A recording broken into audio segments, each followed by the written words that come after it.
leave.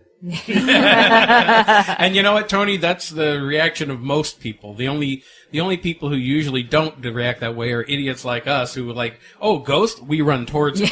Yeah. That's like Debra said she's been interested in it, so she was excited, probably. Yeah.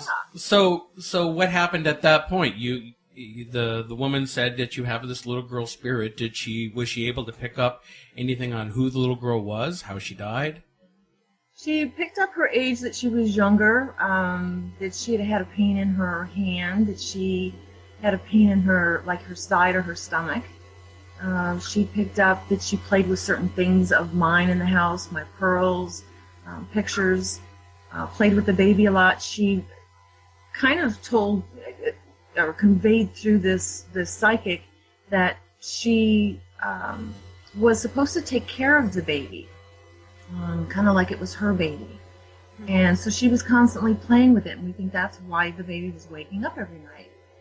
The other thing that kind of came to mind was, and this is early on, so, we don't know a whole lot about the paranormal or the negative spirits that can, invade your house and presume to be something that they're not.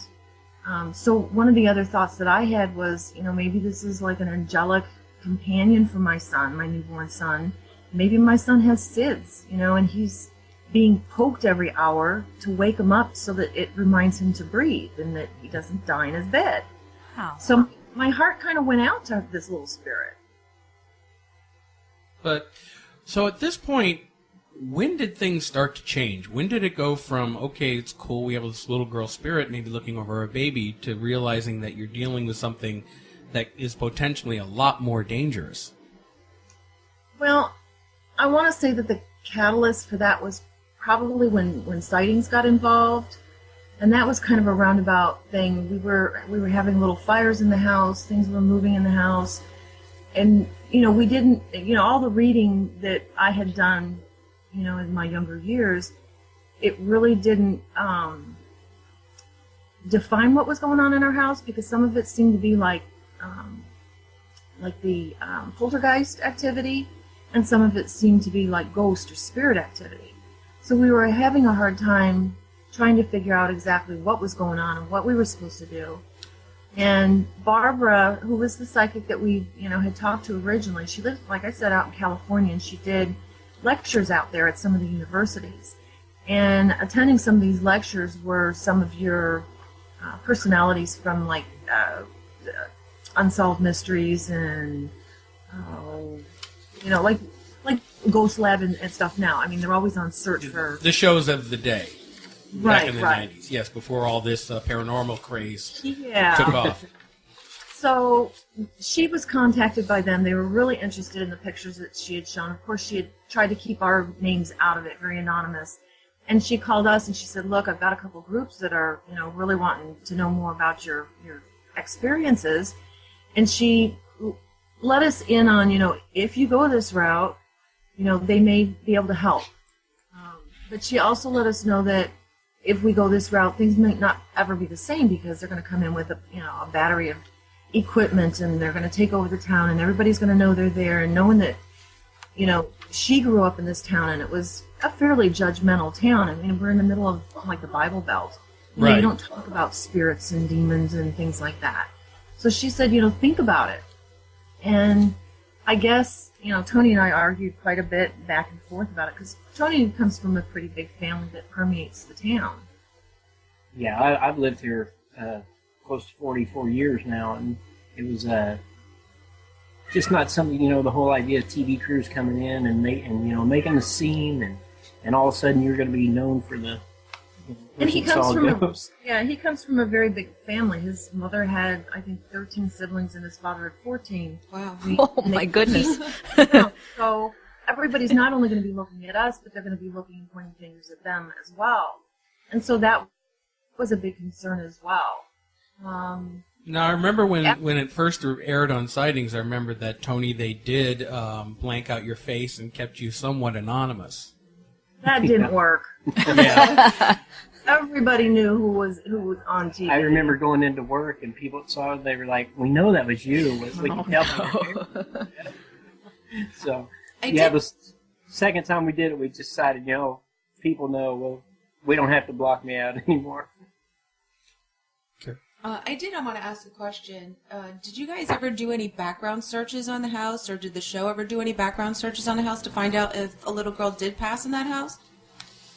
When we realized that we had this little spirit, and it was before Barbara had come up originally, and I said I think she was coming up the next day. I think it was the next week, because I had time to go to the library. I spent probably good 3 days down there. The baby yacht, myself, and a friend of the family went down, and we researched everything we could get our hands on. We went through cemetery records and phone book records to find out, who actually lived in the house, or we went to the deeds office and, found all the records from, day one of when the land was settled.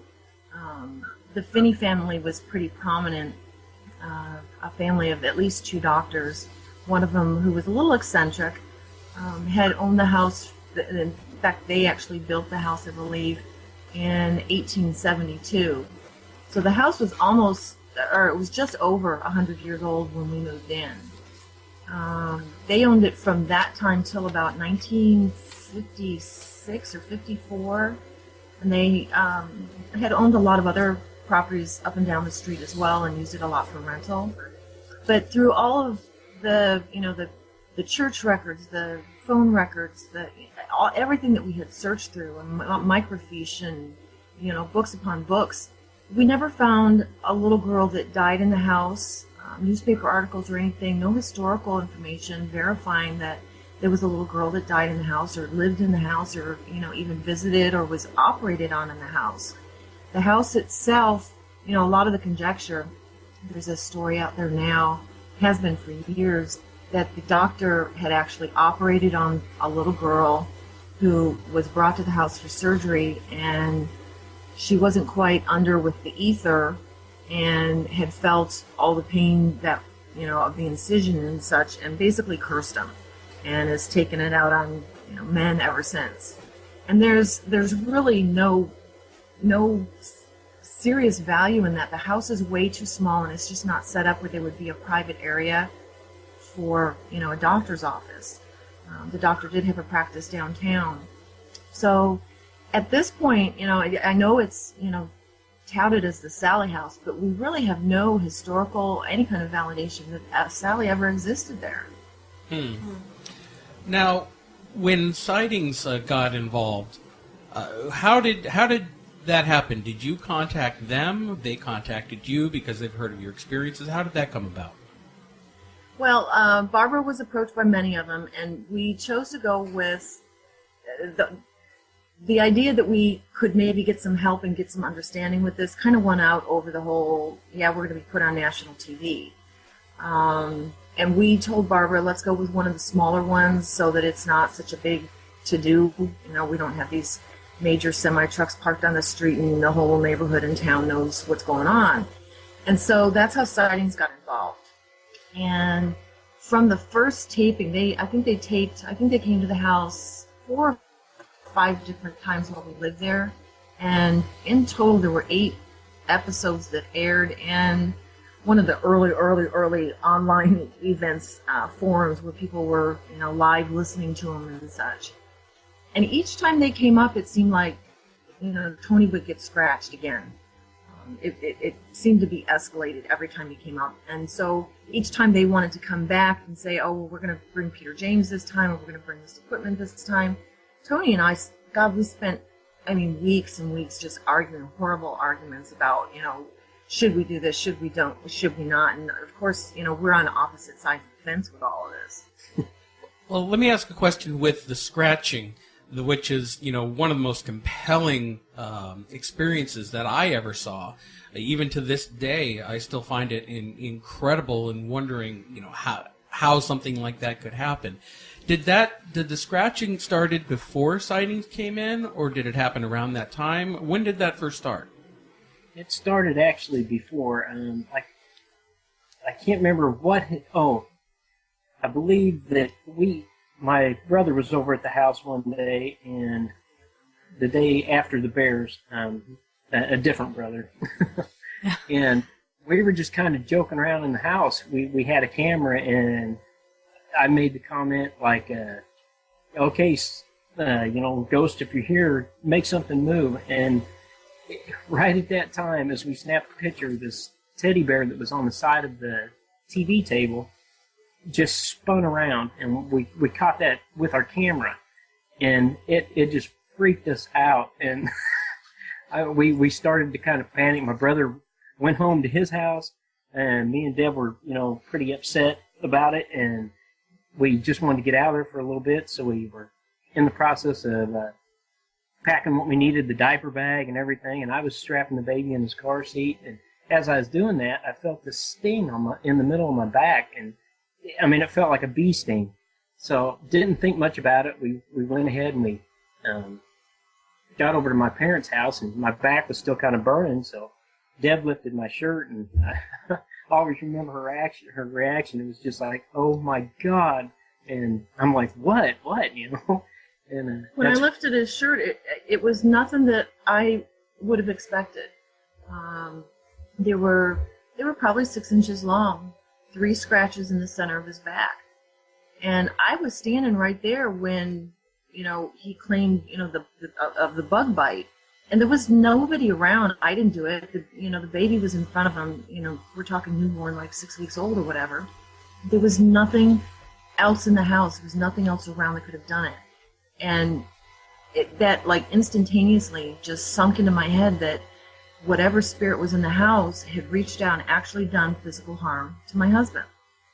And my knees almost buckled. My heart sunk into my feet. It was a horrible, overwhelming feeling. Oh, Tony, can I ask you, the scratches that you have gotten over the years, are there any scars? I probably have, I would say probably about 6 scars out of all of them, which is really good. Considering how many. All the ones I had.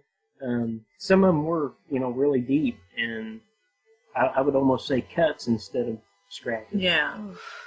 And nothing happened to you, Deborah? Nothing ever happened to you physically? No.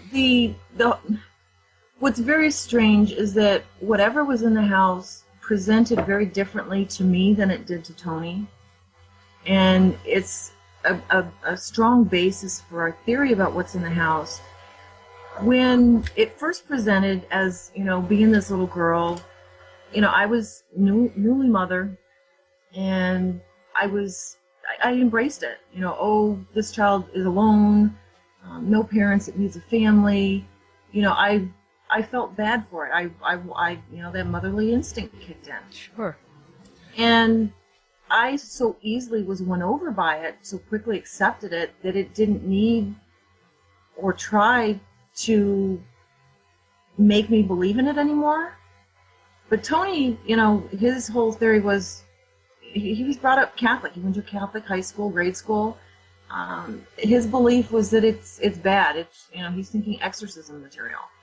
And when he didn't accept, one of the things that happened when we knew this spirit was around, the adjustment balls, for the fan on the ceiling, the fan and the light, you've got those 2 strings that hang down. Yeah. Yeah. And the wooden balls hanging from the bottom of those strings, they would kind of, you would almost think that they would be taken up by the wind caused by the blades, because they would swing in a circle, but then they would come to a complete stop, and then they would go in the opposite direction of the fan. And then sometimes they would hang just plain. So when the balls were moving in any fashion, we knew that something was around. They would also, it was almost like somebody was underneath them flicking, because they would jump up and down. It was so weird. And so I would sit on the couch, and I would, kind of like nudge him, or I would say, she's here with us, and he would totally ignore it. She tried several times to try and get his attention. I can remember one time I had gone upstairs to take a shower, and when I came out of Tony was sleeping on the couch. He was on his belly, and when I got out of the shower, he was standing up in the hallway, and he dropped his drawers, and he said, "She bit me." And he turns around and bares his bottom, and right up on his upper thigh is a little set of teeth marks. Oh my gosh. Oh gosh. And, you know, our baby was, you know, again, he was toothless. I mean, this might have, I can't remember the date offhand. But, so at this point, when did things start to change? When did it go from, okay, it's cool, we have this little girl spirit maybe looking over a baby, to realizing that you're dealing with something that is potentially a lot more dangerous? Well, I want to say that the catalyst for that was probably when Sightings got involved.